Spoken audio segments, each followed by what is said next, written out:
sur le troisième module qui sera sur les structures et les figures de retournement. Donc aujourd'hui, on va voir les structures de retournement, donc tout ce qui est W-bottom, tout ce qui est M-top. On va parler aussi des V-bottom et des V-top, hein. On va en parler très rapidement parce que ce ne sont pas des structures qu'on utilise, mais je vais vous expliquer, pardon, ces structures. On parlera aussi des épaules, tête-épaule inversées, hein, qui peuvent aussi être des figures de retournement qu'on peut inclure à nos setups. Du coup, je vais en parler. Il y a d'autres concepts, comment calculer, pardon, les targets, donc les objectifs de ces épaules, tête-épaule. Donc, vous allez voir qu'on utilise d'autres méthodes, hein. Nous, on va reprendre un petit peu les concepts de Fibonacci. Du coup, c'est pour ça qu'il est très important d'avoir compris, pardon, le deuxième module qui était sur localisation, et on a traité justement tout ce qui était Fibonacci et extension de Fibonacci. Alors comme j'ai dit, on parlera des épaules, tête-épaule, et ensuite, en fin de cours, on regardera, pardon, les structures de bougies de retournement. Donc ça, je vais venir dessus très rapidement parce que des exemples, on peut en trouver plein, et en fait, les charts suffisent à elles-mêmes. C'est pour ça qu'on va vraiment se focus sur tout ce qui est W et M.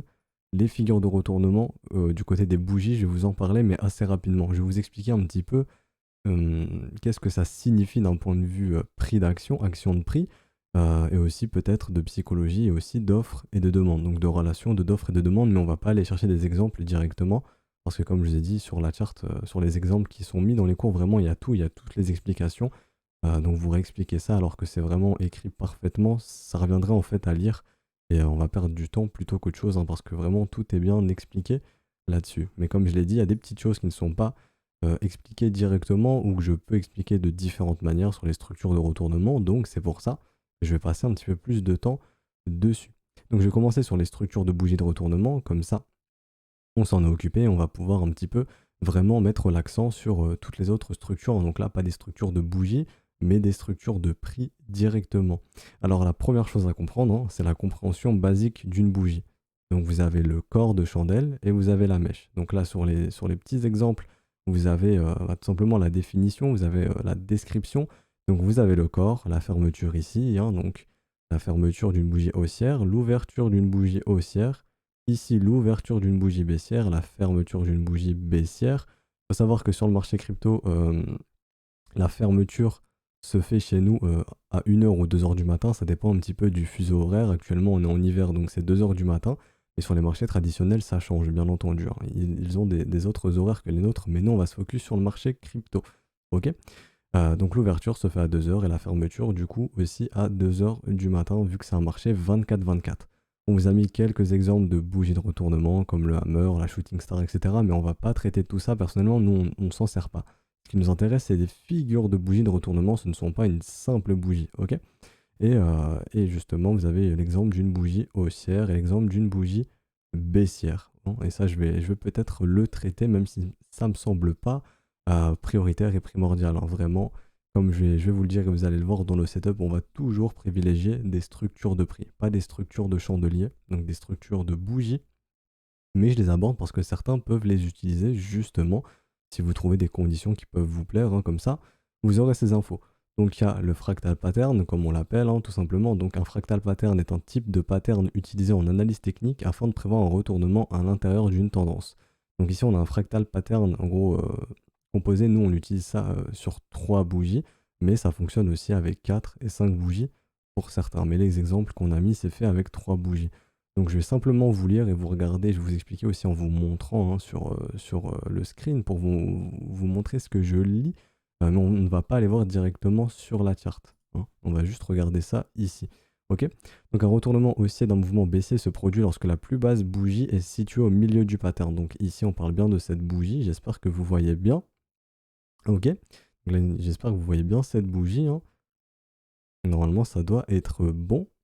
Et est suivi de 2 bougies qui produisent des creux ascendants successifs. Donc vous regardez, la première et la deuxième bougie, ici, produisent bien des creux ascendants. Ok, on veut vraiment 2 creux ascendants. Si vous avez une bougie qui fait un premier creux ascendant et la deuxième qui va plus bas, c'est pas bon. Il faut vraiment que la deuxième bougie aussi ait un creux ascendant. Ok. Et ensuite, on a la même chose avec le retournement baissier, hein. Donc un retournement baissier d'un mouvement haussier se produit lorsque la plus haute bougie est située au milieu du pattern et est suivie de 2 bougies qui produisent des sommets descendants successifs. Donc c'est la même chose que je viens d'expliquer ici. On prend cette bougie là et on regarde. On a bien la bougie qui suit, qui fait un sommet descendant et celle qui suit encore fait encore un sommet descendant. Ok? C'est juste ça le fractal pattern. C'est pas plus compliqué. Ça peut annoncer un retournement de tendance justement. Mais comme on va le voir après, on va toujours privilégier tout ce qui est M-top et W bottom. Et aussi on pourra parler d'épaule tête épaule, mais vous allez voir que ça reprend justement ces concepts de M-top et de W bottom. C'est pour ça que je ne vais pas m'attarder sur les figures de chandelier. Mais nous, on va plus aller voir justement les figures de retournement basées sur le prix ensuite. Il y a aussi les avalements. Donc les avalements, vous allez en voir très peu, voire quasiment jamais sur le marché crypto. Je vais vous expliquer après. Donc l'avalement représente un retournement significatif. Celui-ci intervient lorsque la bougie engouffre complètement la bougie précédente. L'ouverture et la clôture doivent se faire à l'extérieur du range de prix. Donc en gros, on prend la bougie ici. Il faut que cette bougie ici, l'ouverture, donc c'est bien écrit, l'ouverture et la clôture doivent se faire à l'extérieur du range de prix de la bougie précédente. Mais comme nous, on est sur un marché 24-24, 7-7, ça arrive très rarement, voire jamais. Parce que notre bougie, en fait, elle ouvre au même moment, quasiment. À 2h du matin, on est au même niveau, nous. Ça, c'est plus sur les marchés traditionnels, où généralement, on peut avoir justement une ouverture qui se fait plus bas, et ensuite, on réavale et on clôture au-dessus, justement, de la bougie précédente. Donc ça, vous verrez plus ça sur les marchés traditionnels. Généralement, dans 99,99% des cas, ça ne pourra pas arriver en crypto. Ok? Donc ça, c'est vraiment pour marché traditionnel, mais on vous l'a quand même mis, parce que vous pouvez retrouver des cas similaires, donc vous n'aurez en fait pas vous n'aurez juste pas en fait l'ouverture qui se fait en dehors du range de prix de la journée précédente. Ça se fera dans le même range de prix, mais on peut totalement avaler entre guillemets la bougie précédente, mais ce ne sera pas un réel avalement. Voilà, mais vous pouvez retrouver des figures de retournement similaires et je vais essayer de vous en montrer une après. Bien qu'ici, ça ne correspondra pas réellement à un avalement, je le répète, c'est exclusivement, généralement, sur le marché traditionnel. Ça va être compliqué d'en trouver sur le marché crypto. Vu que je le répète, c'est un marché 24-24. Ok? Donc une cassure du haut de la bougie d'avalement confirme le pattern et représente une entrée avec un stop à la cassure du bas de cette bougie. Si ce plus bas se fait rejeter, on suppose que la demande est plus importante que l'offre à ce niveau de prix. Donc grosso modo, ça se confirme quand on avale bien cette bougie là. Donc vous voyez, cette bougie, elle avale bien la précédente. Et on confirme la figure lorsqu'on vient casser le plus haut de la bougie. Ici, vous voyez, on casse bien le plus haut. Le signal, il est donné ici.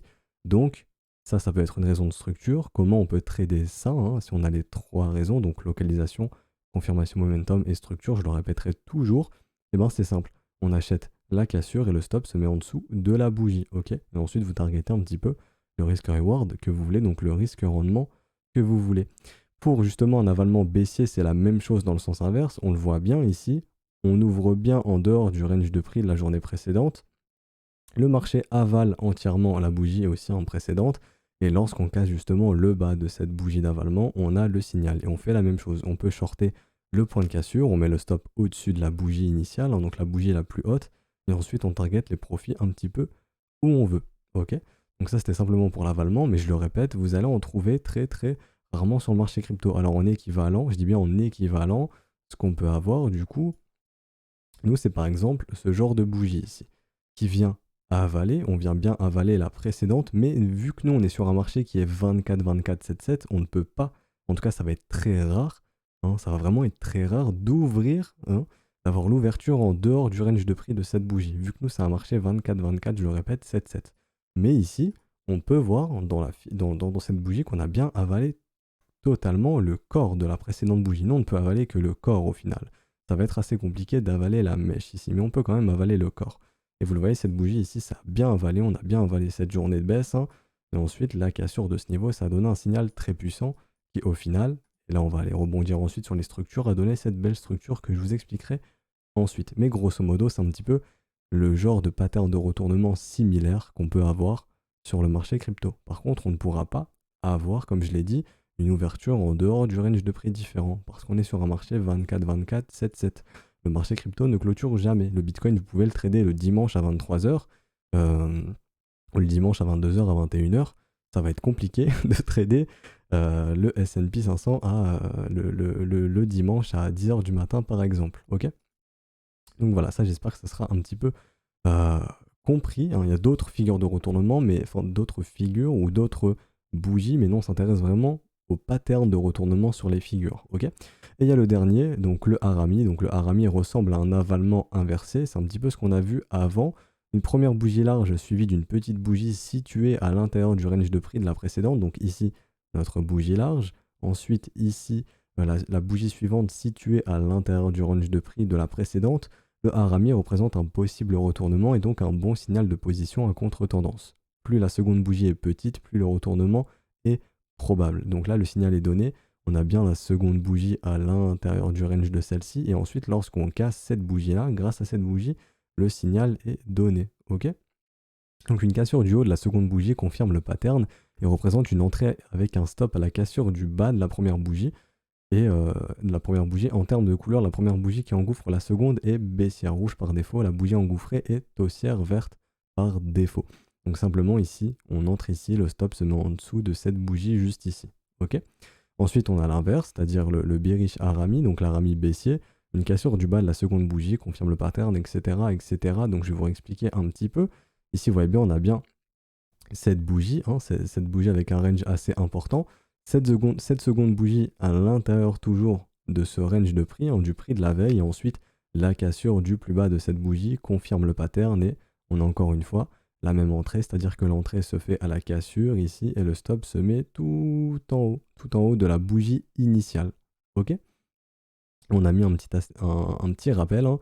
Les hauts bas des haramis sont souvent retestés au fil du temps. Il faut donc rester prudent sur les objectifs de profit.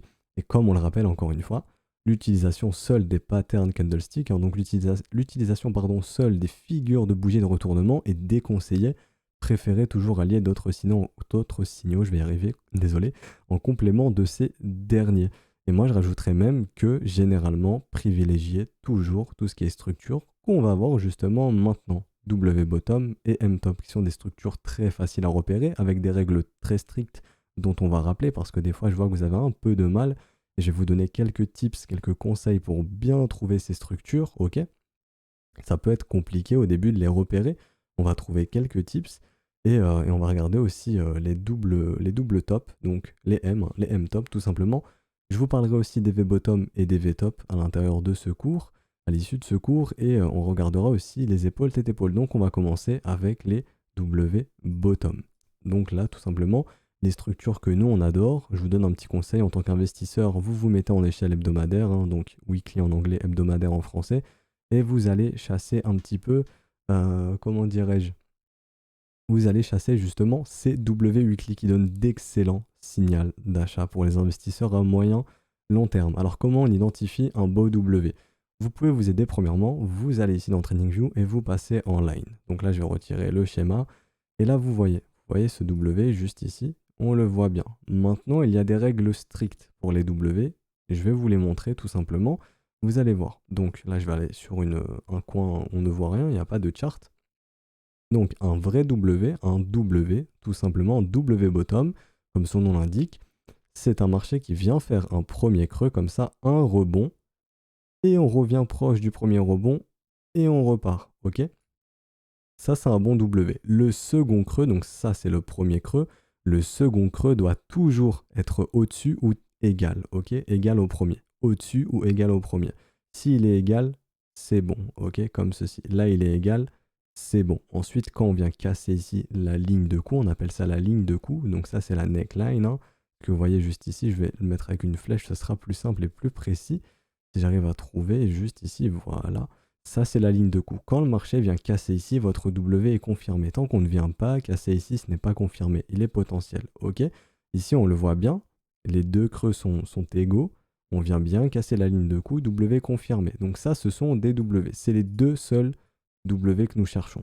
Cela, je vous expliquerai pourquoi ensuite, ok? Ça, ce sont vraiment les deux W qu'on cherche. Une structure qui n'est pas un W, c'est ça. Quand vous avez le premier creux et le second creux qui va plus bas. Ça, ce n'est pas un W, parce que votre second creux va plus bas que le premier. Et ça marche avec les mèches et les corps de chandelle. C'est-à-dire que c'est-à-dire que certains traders vont regarder que les corps de chandelle et d'autres vont regarder les mèches. Mais si ici il y a juste une toute petite mèche, hein, et vraiment une toute petite mèche qui va plus bas que ce premier creux, c'est annulé. Il faut vraiment que votre premier creux soit maintenu et qu'on n'aille pas dessous. Si on va dessous, c'est mort. Ça, ce n'est pas un W. ok? Tout comme ça, ce n'est pas un W. Généralement, je vous vois souvent, c'est une erreur et j'ai pu la faire au début aussi, c'est de se dire, ah, là j'ai un W. Non, là je n'ai pas de W. Là j'ai un potentiel W, ok?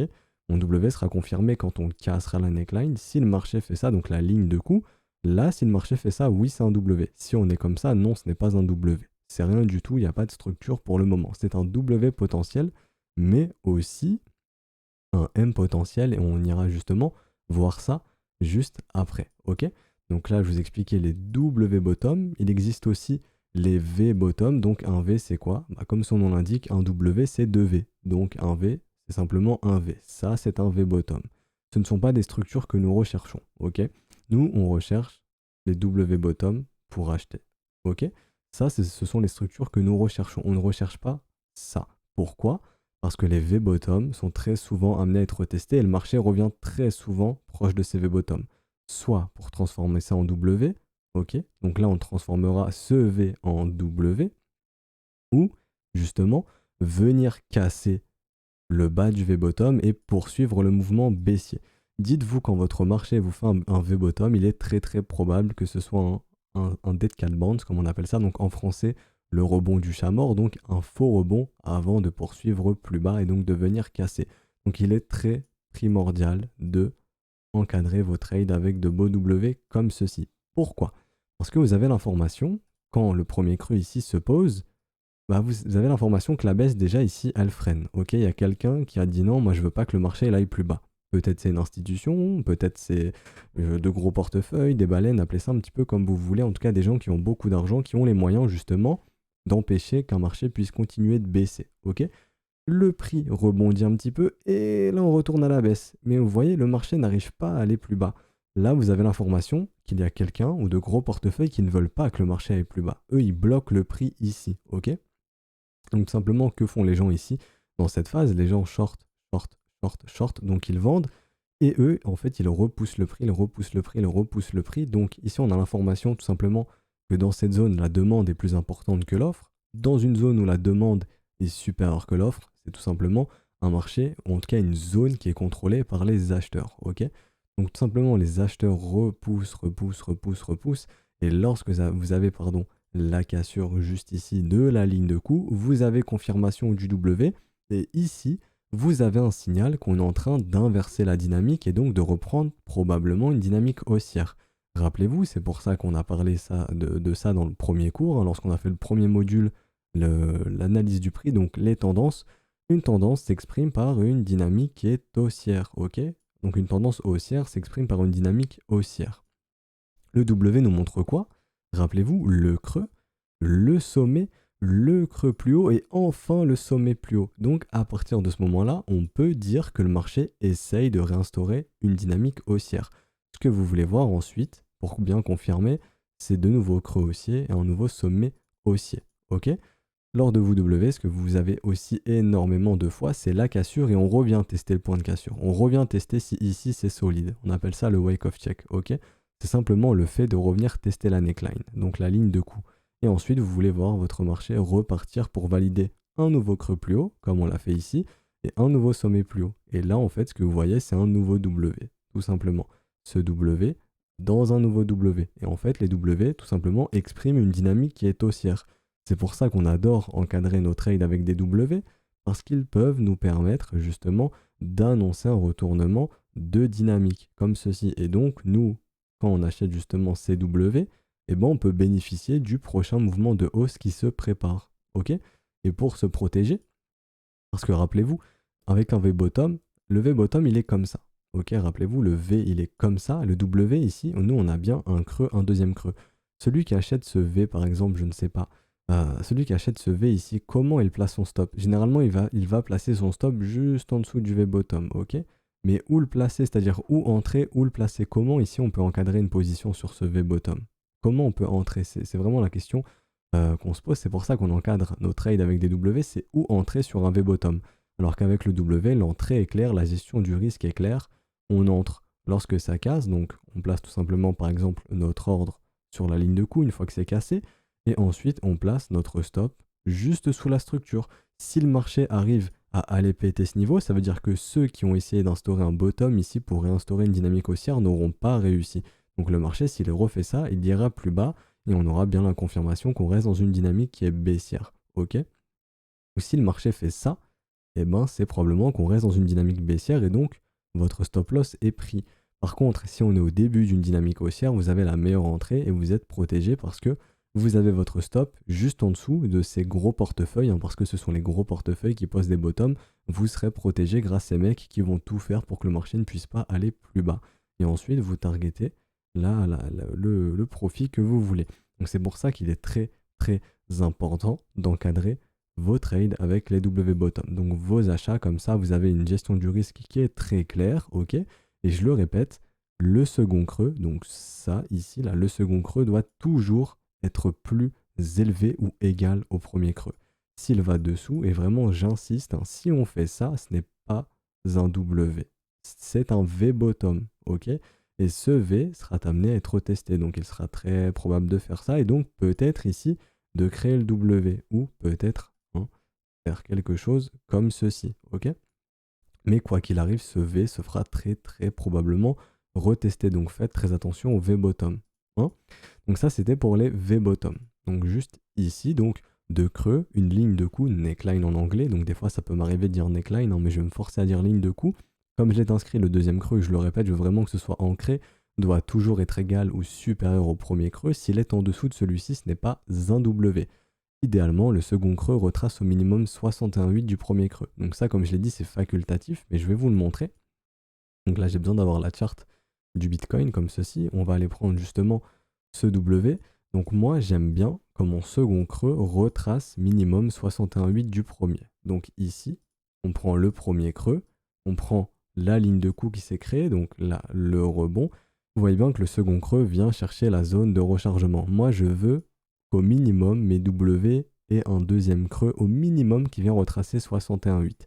Par exemple, j'en ai un en tête, je vous prends par exemple, je ne sais pas, voilà, je vous prends XRP parce que je sais qu'il en a fait un comme ça récemment. Par exemple, XRP, ce n'est pas le genre de W que j'aime bien. Parce que pourquoi? On voit XRP n'est pas venu poser son second creux au minimum à 61,8. On n'est pas venu chercher les 61,8 sur ce second creux. Donc ici, c'est bien un W, ok? C'est bien un W, mais ce n'est pas le genre de W que je recherche parce que je veux avoir mon second creux qui vient chercher généralement ce 61,8 au minimum. De mon expérience perso, généralement, on revient proche de ces bottoms ici, hein, lorsqu'on ne vient pas retracer au minimum 61,8. Mais ça, c'est une condition qui est personnelle. Si demain, par exemple, dans le chat, vous me montrez un W et qu'il ne vient pas retracer le second creux 61,8, je vous dirais oui, c'est un W. C'est juste pas le genre de W que moi je recherche, mais ça en est bien un. Il faut être clair là-dessus. Comme je l'ai mis, j'ai bien mis, c'est pas cette doc, donc celle-ci on peut quitter. J'ai bien mis, c'est facultatif. Ça, c'est vraiment, moi, une de mes conditions que je me suis imposée, toujours avoir mon second creux, idéalement, hein, au minimum, qui vient retracer 61,8. Ok? Et comme je vous ai mis un exemple ici, ça, ce n'est pas un W dans la forme. Vous pouvez penser que ça en est un, mais non, vous voyez bien, ce second creux va bien plus bas que le premier. Donc ici, c'est un V. C'est un V bottom. Ce n'est pas un W, comme on l'a vu. Donc maintenant, justement, comme je vous en ai parlé, l'utilité des W bottom, ça annonce un changement de dynamique ou une tentative d'inversement de dynamique. Il ne suffit pas toujours à instaurer un bottom. Ça arrive, sinon on serait tous milliardaires. Hein, si l'astuce, ce serait juste d'acheter un W. Non. Généralement, ça peut arriver, hein, de mon point de vue, et en tout cas de mon expérience personnelle, quand on voit des W, il y a quand même une assez grosse probabilité que le marché ait posé un bottom, hein, mais ça arrive des fois que le marché, en fait, le marché peut faire ça, en fait. Le marché peut totalement faire ça. Et là, vous avez l'information que ceux qui ont acheté ce W se sont fait piéger et qu'on poursuit bien cette dynamique baissière. Ça peut arriver aussi, mais idéalement, et toujours on vous recommandera d'essayer de chasser ces W dans vos setups, ok? Donc ça, c'était pour les W, donc je lisais un petit peu ici. Hein. Pour cela que nous recommandons toujours de localiser vos W dans des zones intéressantes, zones de rechargement, ce qu'on a vu dans le précédent module, pardon, les creux dans la value, les moyennes mobiles, etc., etc. On peut rajouter par exemple les supports, on peut rajouter, je ne sais pas, les points pivots, etc., etc. Et d'y ajouter une raison de momentum, donc ça c'est ce qu'on verra dans le prochain module, comme je l'ai inscrit juste ici. Le W-bottom est de plus en plus puissant selon l'unité de temps dans laquelle il prend forme. Bah oui. votre W va être beaucoup plus puissant. Un W en échelle hebdomadaire, donc une bougie égale une semaine, va être plus puissant qu'un bougie daily par exemple. Donc une bougie égale un jour. Pourquoi? Parce que plus la structure se fait espacer dans le temps, plus on a l'information que cette zone ici a été défendue pendant très longtemps. Ici par exemple, on va dire que c'est un W weekly, on va dire qu'il s'est fait ici en 16 semaines. On peut se dire que pendant 16 semaines, cette zone de prix a été défendue. Après, on peut se dire qu'ici, c'est un W daily et donc qu'il s'est instauré en 16 jours. Donc on pourra se dire que ici cette zone a été défendue en 16 jours. Donc logiquement, hein, et d'un point de vue purement offre et demande, ici on aurait l'information que pendant 16 semaines, la demande a été supérieure à l'offre. Donc ici il y a vraiment un refus de voir le prix aller plus bas. Alors qu'ici on pourra se dire que la demande aura été supérieure pendant 16 jours. Donc de voir une zone de prix dans laquelle la demande a été supérieure pendant 16 semaines, c'est plus important et plus puissant que de se dire la demande a été plus importante pendant 16 jours dans ces zones de prix. Donc plus le W va être large dans le temps, plus il sera puissant. Par exemple, je vous prends le Bitcoin, je vous prends un exemple tout bête, hein, mais ici sur Bitcoin, on a eu l'information sur ce W weekly, on va regarder combien de temps ça a duré, juste ici. Hop, ça a duré 15 bars, 15 semaines. Après, au bout de la 16e semaine, on a cassé, on a eu le W. Donc ici, on a eu l'information que pendant 16 semaines, les vendeurs n'ont pas réussi à venir casser ce niveau de prix-là. Tout ce qui est revenu ici, vous voyez, c'est rejeté, rejeté, rejeté, ensuite grosse cassure. Et donc là, on a l'information qu'on rebase dans une dynamique haussière. Mais par exemple, vous prenez un W daily, donc là, je vais vous en trouver un, je vous en trouve assez facilement. Donc juste ici, hein, vous pouvez regarder, je vais pas prendre celui-ci, j'ai un exemple vraiment beaucoup plus parlant, vous allez voir. J'ai celui-ci. Vous voyez ici, c'est un W qui s'est fait en daily. Donc lui, il s'est fait en, juste ici, en 11 jours. Donc je vais vous montrer un petit peu d'ailleurs, il y a deux W ici, on a le gros W ici, et il y a ce petit W ici, vous les voyez? Il y a le premier qui est ici, le grand, comme ça, et il y a le petit. Mais vous voyez ici, ce W, il s'est fait en juste 11 jours. Donc on a eu l'information que la demande a été supérieure à l'offre dans cette zone pendant 11 jours, ce qui a permis de reprendre une dynamique haussière temporaire, donc au final de simplement venir retracer le mouvement précédent, comme ça on revoit un petit peu Fibonacci, ou ça dans la zone de rechargement de short, ensuite le marché s'est retourné. Mais ici on a bien eu l'information que ça a été défendu pendant 11 jours, donc comme vous le voyez, un W daily ce n'est pas aussi puissant qu'un W weekly, puisqu'ensuite on est venu casser ici, vous voyez, on est bien venu rebasculer sous ce niveau de W, ok? Alors que par exemple, si on prend ce W weekly, quand même, qui a été posé en 16 semaines, vous pouvez voir que le Bitcoin, il n'est plus jamais retourné sous 3000. Hein. Ici, ça a bien été défendu pendant 16 semaines. Ici, même pendant la grosse phase, ici, on va l'appeler Covid, même si à l'époque, j'avais expliqué dans un débrief que c'était à cause justement des gens qui étaient trop leveragés sur les contrats dérivés et que ce genre de mouvement, j'en parlais quelques jours avant, je dis pas que j'avais prédit, hein, je dis juste que je pouvais m'attendre à un gros mouvement parce que justement il y avait trop de gens qui étaient leveragés sur les contrats dérivés, mais bon bref, ça on s'en fiche un petit peu. On va appeler ce mouvement crise Covid.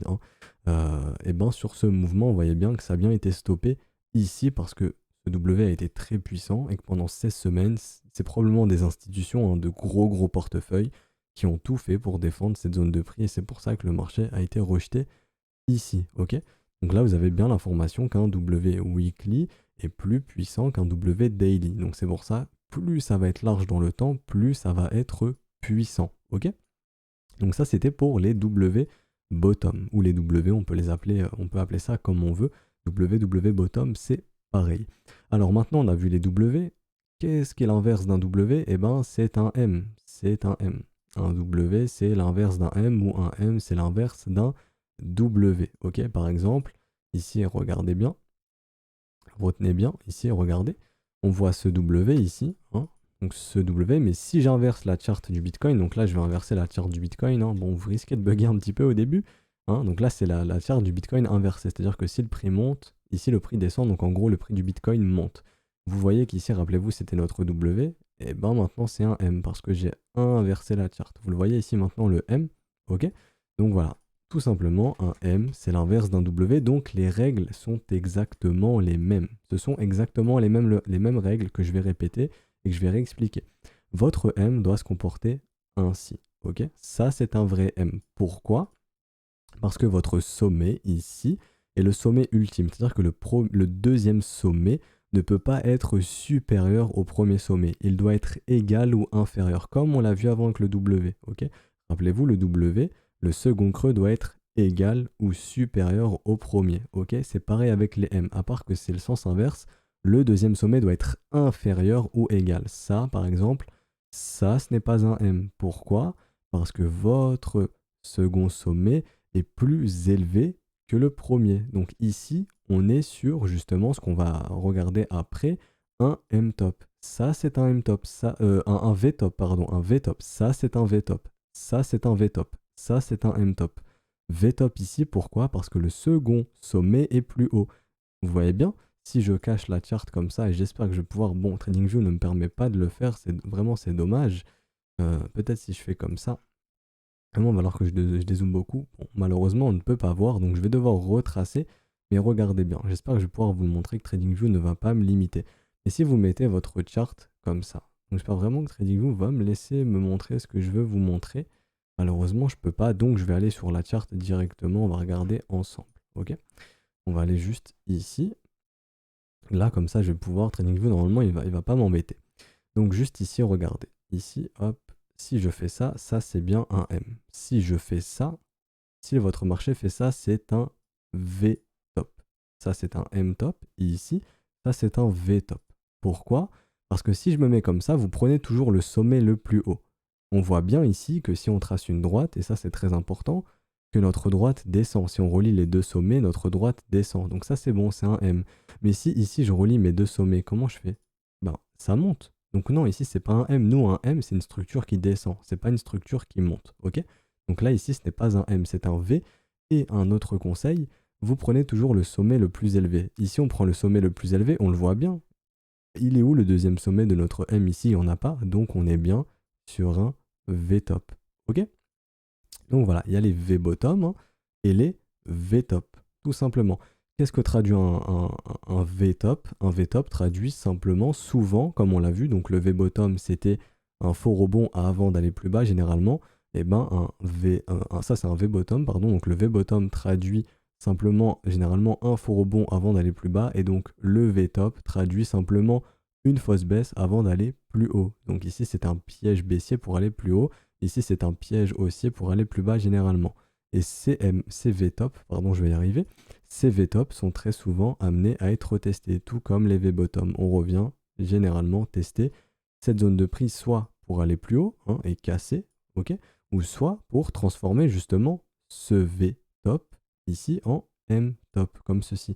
Et je le répète, le second sommet doit être égal ou inférieur au premier sommet. S'il est supérieur, ce n'est pas un M.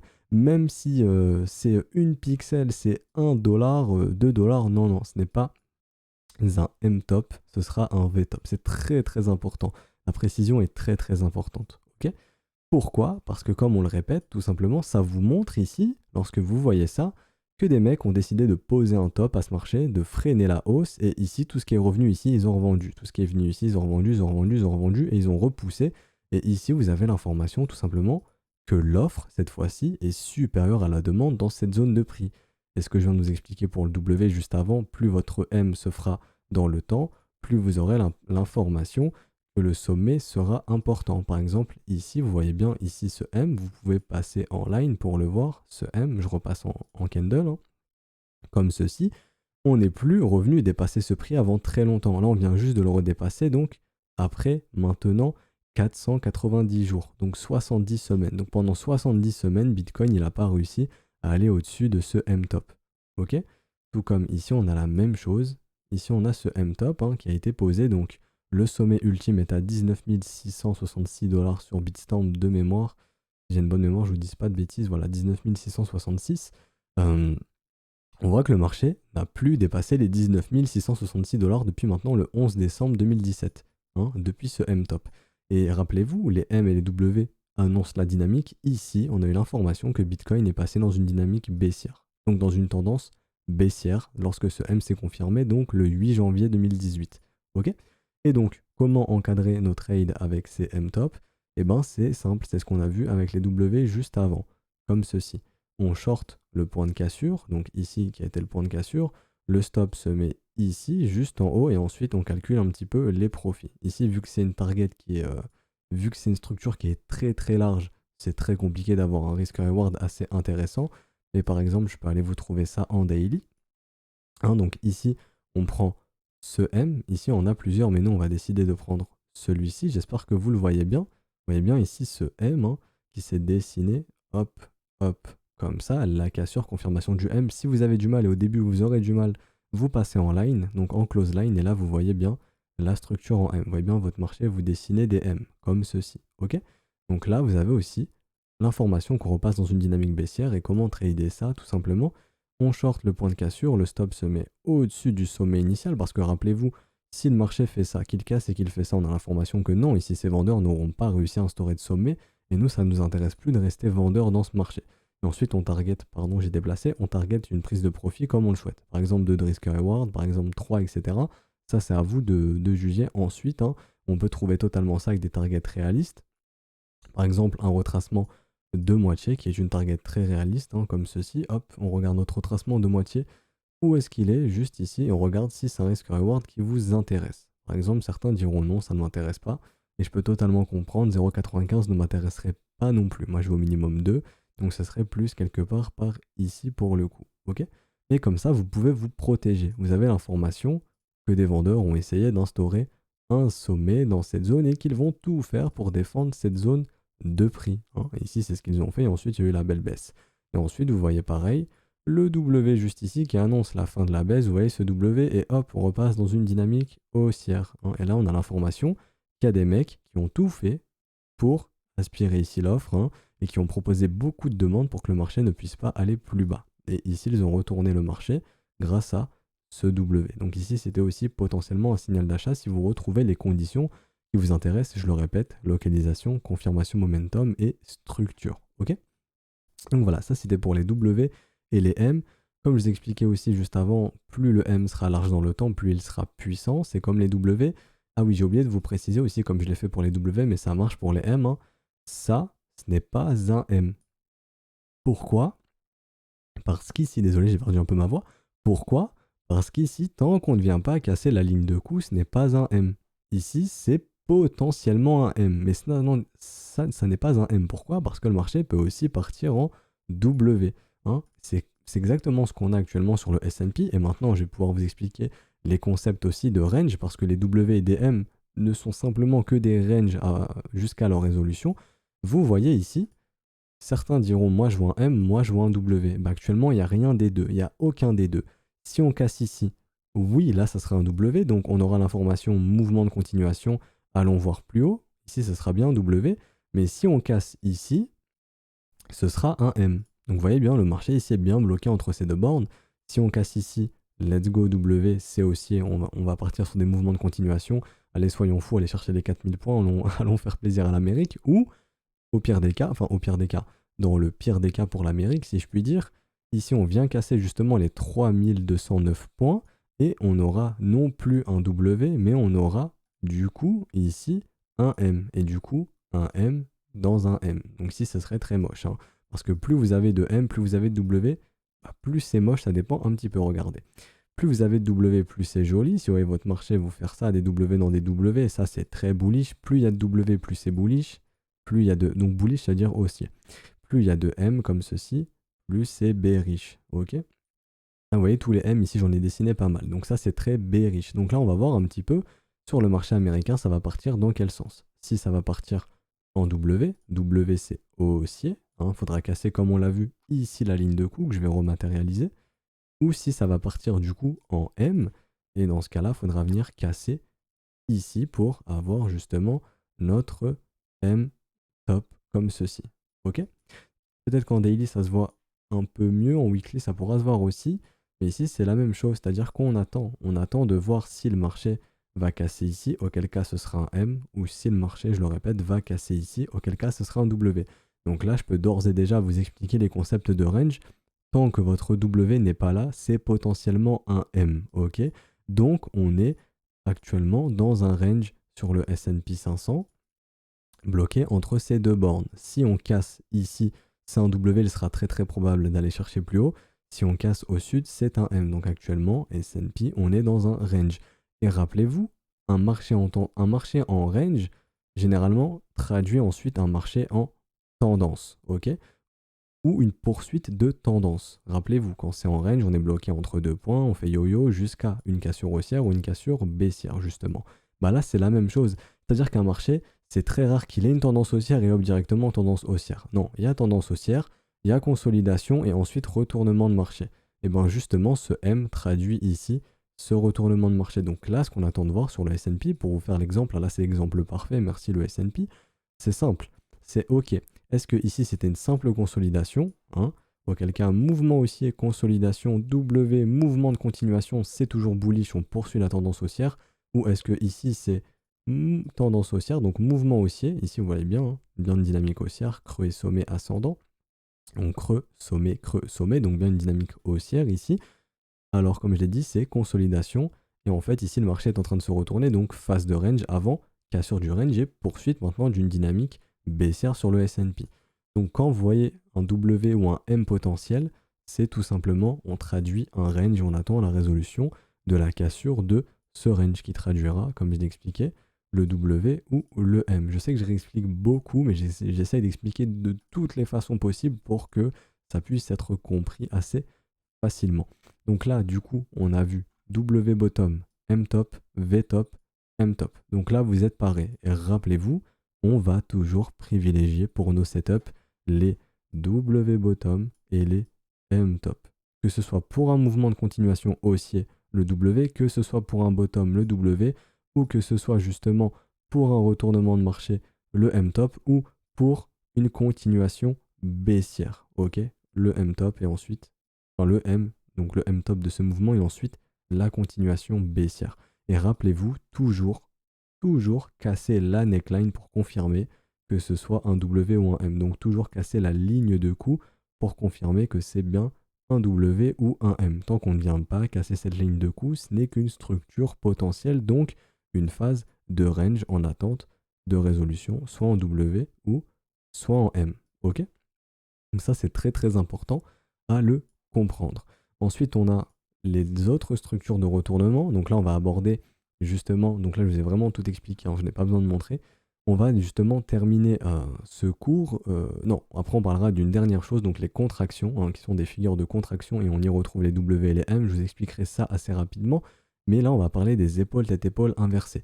Donc les épaules tête-épaule inversées, cette figure de retournement est sûrement la plus connue des traders. Vraiment, tous les traders connaissent cette figure de retournement. Elle reprend un concept que nous avons appris précédemment qui est simplement le M-top. Hein.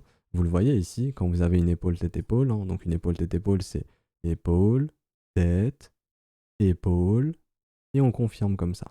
Et bien, vous retrouvez bien le concept ici du M. C'est simple, dans l'épaule tête-épaule, on retrouve le concept du M-top. Donc c'est pour ça que je ne vais pas m'attarder justement énormément sur celle-ci, je vais vous expliquer d'autres concepts. Ok? Et ensuite, comment utiliser les structures dans un processus de trade? Et ben c'est comme ce qu'on vient de voir sur les M-top. Donc avec l'épaule, tête et épaule, on vient shorter justement la cassure ici de la ligne de coup, donc comme ceci. On short la cassure de la ligne de coup, le stop se met au-dessus de la structure initiale, hein, donc au-dessus de la tête, et ensuite on target la prise de profit qu'on souhaite. Un risk reward, 1,5, 2, etc. Ça dépend un petit peu de vos profils. Donc ça, c'était pour l'épaule tête-épaule qui reprend justement les concepts de M-top comme on vient de voir. Et vous avez l'épaule tête épaule inversée qui ici simplement c'est l'inverse. C'est-à-dire que ici on a l'épaule tête-épaule, donc figure de retournement qui intervient dans un mouvement haussier. Ici vous avez l'épaule tête-épaule inversée qui intervient dans un mouvement baissier. Donc ici c'est une figure de retournement à la hausse qui est confirmée lorsqu'on vient aussi casser la ligne de coup. Et vous retrouvez quoi ici? Vous retrouvez bien le W. Donc pour l'entrée en position, ça se fait de la sorte comme ceci. On achète la cassure, on place le stop sous la tête comme ceci, et après on target le risk reward qu'on veut. Donc ça c'est comme ceci qu'on trade une épaule tête-épaule. Alors est-ce qu'on trade parce que uniquement on voit une épaule tête-épaule? Non, rappelez-vous, nous on veut des raisons de localisation et ensuite des confirmations momentum. Si vous avez par exemple zone de rechargement de short, divergence MACD et ensuite épaule tête-épaule, là ok c'est une bonne décision de trading parce que vous avez trois conditions. Mais ce n'est pas parce qu'on a un mouvement et que d'un coup on voit une épaule tête-épaule se dessiner que ça y est, il faut shorter.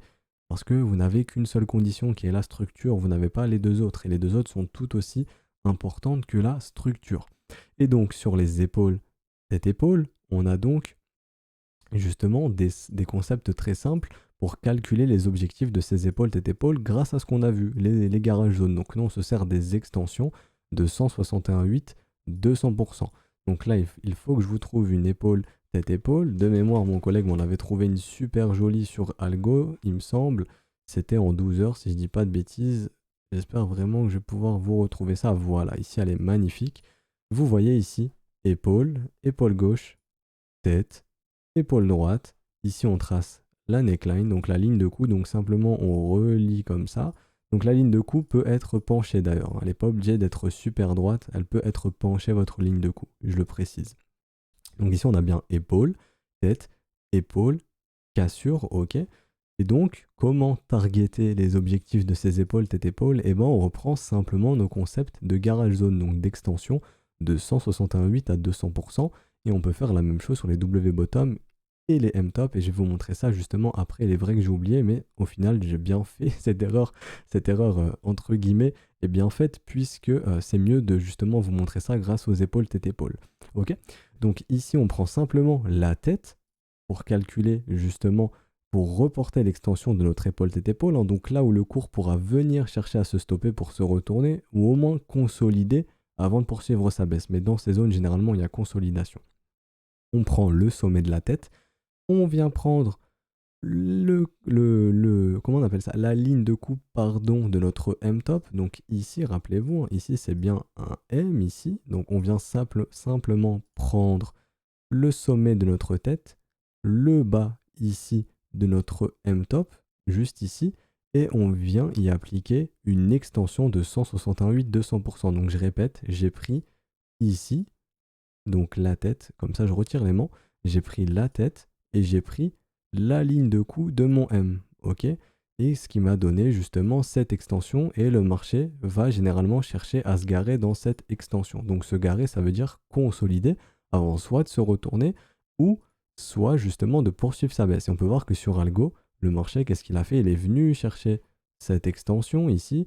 On s'est remis à voir du WS dessiné, information qu'on reprend une dynamique haussière et ensuite vous connaissez la chanson, le marché est reparti à la hausse. Donc les objectifs des épaules tête-épaule peuvent vous servir aussi de raison de localisation. Ici, on aurait totalement pu se dire on a notre raison de localisation. Ok? Et ensuite, on cherche encore une fois confirmation momentum et structure. Donc, c'est comme ça qu'on calcule les extensions des épaules tête-épaule. Certains vont aussi calculer ça d'une deuxième façon. Les deux sont bonnes, il n'y en a pas une qui est fausse. Certains vont préférer procéder ainsi. C'est-à-dire de faire comme ça, de prendre le bas, cette fois-ci, de l'épaule gauche, le haut de la tête, ok, et ensuite d'inverser justement l'extension. Et là, on voit que ça donne un résultat un tout petit peu différent, mais ça aussi, c'est bon. Il n'y en a pas une qui est bonne, une qui est fausse, les deux sont bonnes, ok. Vous avez celle-ci, donc ici, on prend le sommet de la tête, on prend le bas de la deuxième épaule et on reporte, ou on a la deuxième méthode qui est aussi bonne, ou la première, ça dépend du sens que vous voulez lui donner. On prend le bas de l'épaule gauche, on prend le sommet de la tête et on reporte du coup ici ce mouvement, on reporte ici ce mouvement en bas. Ça dépend des deux manières, les deux sont bonnes. Et on va voir ça justement avec une épaule, tête-épaule inversée. Donc là, ce que je vais faire, c'est que je vais prendre Algo et je vais retourner la charte comme on a vu juste avant, parce que rappelez-vous, une épaule tête-épaule, et ben si on l'inverse, c'est une épaule tête-épaule inversée. Et donc on va retrouver les concepts de W bottom ici. Donc là je vais vous trouver justement cette épaule tête-épaule qui est juste ici, vous la voyez maintenant, épaule tête-épaule inversée. Nous on avait vu l'épaule tête-épaule, maintenant on voit l'épaule tête-épaule inversée, donc on peut tracer notre ligne de cou aussi comme on l'a vu. Juste ici, ça c'est la ligne de cou, ça c'est l'épaule gauche, la tête, l'épaule droite, cassure. Ok? Comment on calcule maintenant? Il y a deux façons de calculer, on va voir les deux.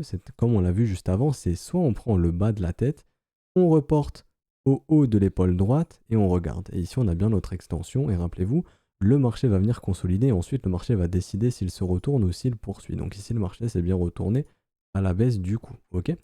On fait la même chose, c'est-à-dire que on peut calculer de la deuxième manière maintenant. On prend justement le haut ici de notre épaule gauche, on prend le bas de notre tête et on vient reporter ça. Donc là, il faut encore une fois inverser juste ici et on a la même chose. C'est-à-dire qu'on a deux façons d'avoir des niveaux d'extension. On n'a pas une qui est bonne, une qui est mauvaise. Je le répète, les deux sont bonnes. Donc soit on prend celle-ci, on prend la première méthode, on prend le haut de l'épaule gauche, la tête, et on reporte donc ce mouvement, mais dans ce sens-là. OK? Ou soit, comme on l'a vu, la deuxième méthode ou la première méthode, il n'y a pas vraiment d'ordre, ça dépend de celle que vous allez préférer. Vous prenez la tête ici, donc le bas de la tête, et vous prenez le haut de la deuxième épaule, donc l'épaule droite. Et ensuite, vous prenez ce mouvement, donc je vais le refaire avec vous, regardez. Et ça va simplement nous calculer l'extension de ce mouvement. Aussi simple que ça. Donc A, B, donc là je dois retourner encore une fois. Donc on retourne comme ceci et voilà, là on a l'extension de notre épaule tête épaule. Les deux méthodes sont fonctionnelles. Il n'y en a pas une, je le répète, qui est meilleure que l'autre. Donc ça voilà, c'était pour calculer les extensions de vos épaules tête épaule. On peut faire la même chose avec les structures et c'est exactement ce que je viens de faire avec les épaules tête épaule. Donc là je vais retourner par exemple sur Bitcoin. Je vais vous prendre le W weekly qu'on a vu, hein, qui est juste ici, qui est bien plus bas du coup. Je vais passer en hebdomadaire, donc en weekly, hein, sinon ça va être compliqué. Donc là, regardez, vous voyez, on fait la même chose, on peut calculer des extensions. Donc on prend le bas de notre creux, on prend notre ligne de cours, rappelez-vous, qui est ici, c'est le point le plus haut qui a émis le rebond du W. Vous voyez? Non, je voulais pas faire ça. Qui a émis le rebond du W. Vous voyez, quand votre marché ici a rebondi pour créer votre premier creux et pour créer le deuxième, on prend le point le plus haut de rebond, qui est celui-ci, ok, qui est ici, les 4236 $. Et donc, ici, on peut voir qu'on peut justement calculer ici une extension du W. Et on peut voir ici que le marché, il a consolidé pendant 4 semaines, voire 5, même 1, 2, 3, 4 et 5 la gassure, mais on a bien consolidé dans cette zone. Et rappelez-vous, soit le marché consolide pour se retourner dans cette zone, ou soit il consolide pour poursuivre. Donc ici, Bitcoin, il a décidé de poursuivre sa hausse. C'est la même chose pour un M. Rappelez-vous, on prend le sommet de notre M, on prend le point bas de celui-ci, donc qui est ici, et on regarde l'extension. Et ici, notre extension se trouve juste ici. Et le marché, qu'est-ce qu'il a fait? Il est venu se garer dans cette zone d'extension pour repartir. Donc ce sont des objectifs naturels lorsqu'on a une consolidation pour créer un W. Ici, on peut voir W consolidation, poursuite. Ici, M, légère consolidation, en tout cas le cours a été stoppé et ensuite retournement brutal. Donc ce sont d'excellents objectifs. Par exemple, on peut prendre ce tout petit W ici, hein, et on peut aussi calculer une garage zone, donc une zone d'extension. Et ici, le marché, il n'en a rien eu à foutre, d'ailleurs, il en a eu rien à foutre, pardon, désolé de cette extension. Donc ça peut arriver, mais c'est quand même assez rare. Généralement, le marché respecte souvent ces extensions. Au minimum, vous avez une consolidation. Donc là, on a aussi l'information que ce mouvement est très fort, et on voit ce mouvement ne s'arrête pas. Ok, ici, le mouvement continue justement sa hausse. On peut faire d'ailleurs la même chose avec ce W ici. Donc personnellement, j'ai un peu de mal avec, regardez, les W qui vont chercher une neckline plus haute que le mouvement précédent. Mais ça reste un W ici. Et on peut calculer des extensions comme ceci. Et on peut voir qu'ici, le marché a bien respecté, hein, le marché a bien consolidé dans cette zone d'extension. Et ensuite, s'est retourné jusqu'à ce qu'on puisse revoir un nouveau W. Donc, nouvelle dynamique haussière. Donc là, beaucoup de W. Hein. Donc là, on a bien eu l'information juste ici, lorsque tous ces W ont pris vie, qu'on est repassé dans une dynamique haussière, donc dans une tendance haussière, si on prend le point de vue de la dynamique, en tout cas qu'on a bien repris cette dynamique haussière d'un marché qui initie creux et sommet ascendant, comme ceci. Et tant qu'on ne reverra pas de M actuellement sur Bitcoin, on ne pourra pas parler de sommet de marché. Donc ici, et d'ailleurs ici on a même eu l'épaule, tête-épaule. Bon voilà c'est parfait, vraiment Bitcoin il nous donne tous les exemples possibles, hein, mais épaule, tête, épaule. Et on va voir si on est venu chercher la target d'extension. On est parfaitement venu chercher encore une fois la target d'extension. Le marché a consolidé et est reparti dans l'autre sens. Donc c'est pour ça que ces targets d'extension sont très puissantes. Là, je vous ai fait une des deux méthodes, mais on peut encore une fois faire les deux méthodes. Donc c'est celle-ci. C'est simplement de prendre le bas de l'épaule gauche, la tête, et donc cette fois-ci d'inverser comme ceci notre fibre. Et là, on voit que ça tombe plus bas. Ok, donc ça dépend encore une fois de vos préférences. Personnellement, je préfère reprendre les concepts de mes W et de mes M. Donc c'est pour ça que je vous ai montré celle-ci en premier. C'est de reprendre justement simplement ce qu'on vient de voir. On prend le sommet, ici, on prend le creux de notre M et on reporte ce mouvement qui donne le mouvement d'extension. C'est la même chose sur les épaules, tête-épaule, mais il y a deux façons de faire sur les épaules, tête-épaule. Ok? Donc voilà. Je pense qu'on va s'arrêter ici pour ce cours. Je pense qu'on a tout vu du coup, hein. Donc, bilan de ce cours, utilisez toujours des W bottom si vous voulez trouver un fond de marché baissier. Donc, si vous voulez justement trouver un bottom, hein, donc trouver un marché qui peut se retourner d'un mouvement baissier comme ceci. Si vous voulez justement shorter un marché et donc bénéficier d'une baisse de celui-ci, donc là on parlera de mouvement haussier comme ceci, et ben attendez les M-top. Et je le répète, les règles sont très strictes. Pour un M-top, toujours le second sommet égal ou inférieur au premier. Et pour les W, toujours le second creux premier, enfin le second creux égal ou supérieur au premier. Il faut que ce soit une droite ou que ce soit horizontal. Mais ça ne peut pas descendre. Si ça descend, c'est que ce n'est pas un W. Rappelez-vous, c'est que c'est un V. Et nous, on veut des W. Et je le répète, la structure est confirmée lorsqu'on vient casser ici ce point de cassure. Si on ne vient pas casser ici, ce n'est pas confirmé, c'est potentiel. Je le répète, mais il faut vraiment que je mette l'accent dessus. Ça, ce n'est pas un W, c'est un potentiel W. Quand on viendra casser ici, ce sera un W. Pour l'instant, ça, ce n'est pas un W parce que ça peut se transformer en M. Ok? Donc, il faut faire très très attention et savoir bien confirmer ces structures avec tout ce que je viens de vous expliquer. Si jamais c'est un peu compliqué, n'hésitez pas à remettre en arrière. Donc là, je vais couper justement ce cours et je vais répondre aux questions des élèves.